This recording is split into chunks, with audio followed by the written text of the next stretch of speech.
Good afternoon, everyone. Please don't expect me to sing while I'm up here. Independence High School did a great job. Thank y'all for coming. My name is Austin Mowell, and I'm a high school senior representing the Lewisburg chapter of Rotary International. As we progress in time as a society, we continue to lose focus on the moral principles that built our society. Fortunately, these same moral principles that seem irrelevant to the mainstream world are upfront and cherished by Rotary clubs across the globe, including the many represented in this audience today. In order to be accepted as a member to a local Rotary club, Rotary International requires that he or she memorize and live by the Rotary International four-way test. The four-way test is merely four simple, yet direct questions. First, is it the truth? Second, is it fair to all concerned? Third, will it build goodwill and better friendships? And fourth, will it be beneficial to all concerned? These questions seem rather ordinary at first glance. However, these questions carry powerful meaning into our everyday lives. Just imagine, ladies and gentlemen, what our world would look like today if everyone operated their lives on the basis of the Rotary International four-way test. To start, because of the first question posed on the Rotary International four-way test, the amount of criminal cases would diminish significantly because criminals would naturally feel more obligated to tell the truth when asked if they committed a crime. Citizens would follow the law set forth by the government, with the government following restrictions set forth by its citizens.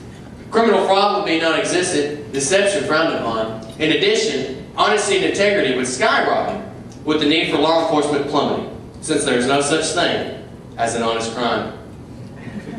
The second question posed in the Rotary International four-way test would weaken the role of our government back towards the principles that founded our nation, since everyone would feel more obligated to be fair to all concerned. Politicians would be held more accountable for their actions, with the amount of government fraud non-existent. Everyone able, aside from the elderly and the youth, would be asked to pay taxes, regardless of income level.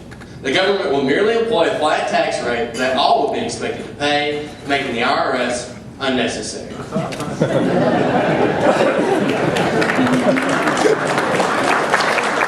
Additionally, the need for government to be aggressively involved in the everyday lives of its citizens would also lessen because the constituents of the government would play a more active part in their communities, just as many of you in the audience already do today. Now, thirdly, due to the third question posed in the Rotary International four-way test, people would be friendlier, more concerned about the well-being of others than their own well-being, focusing on building strong first impressions of themselves through their actions rather than appearances. People will be more focused in competing in a realm of good deeds and merit than through showmanship and attributes. Charity sport will be at an all-time high, pessimism at an all-time low. Neighborhoods will be safer, streets less crowded with wrongdoers. Finally, the workforce would also be less complicated due to the final question posed in the Rotary International four-way test. Employers would focus less on bottom lines and more on employee satisfaction. In the same instance, employees would want to please their bosses more, focusing less on salary and benefits in line for personal satisfaction. Workers and owners unions would no longer be necessary because all sides would be interested in what's most beneficial for all. In particular, the amount of employee turnover from profession to profession will be negligible because all sides would be interested in staying with the status quo. Thus, in closing, no one in this room would argue with me in regards to the fact that the world will be a much better place if everyone operated their lives on the basis of the Rotary International four-way test. So why don't we as a society adopt the Rotary International four-way test? This goes back to my statement I made in the preface with regards to the fact that our society has lost touch with the moral principles that built our society. Evil and sin will always be a part of our everyday lives. Don't get me wrong, we've all experienced this.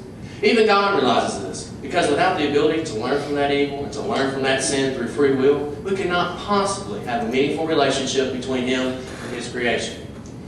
Therefore, if this is valid, what can we do to help minimize evil in our society, help minimize sin in our society, and help shed light onto the Rotary International four-way test? Eric Buttersworth answers my question to perfection, saying, don't go through life. Grow through life. Thus, rather than just be tolerant of this evil and sinful world that sometimes dictates our everyday lives, work to improve our society by making the local Rotary clubs, such as the many represented in this audience today, inclusive rather than exclusive.